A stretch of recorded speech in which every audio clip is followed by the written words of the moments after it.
will guide you through how to navigate the latest Replit update. If you find this helpful, consider subscribing and liking the video. First, open your web browser and go to the Replit website. Once you're logged in, you'll notice the updated dashboard layout. Start by checking out the new sidebar on the left. This is where you can access all your projects, known as Replits. Click on My Replits to see a list of your existing projects. If you want to create a new project, simply click on the big Create button at the top left of the sidebar. Now, you'll see a pop-up where you can select the template based on the programming language you want to use. After choosing your template, hit the Create Replit button.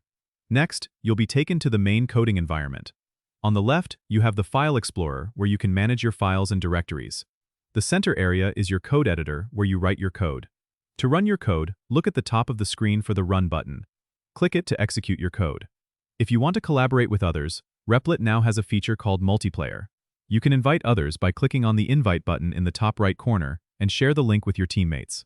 There's also a revamped version control system. You can click on the version control icon on the sidebar to manage your changes and collaborate effectively.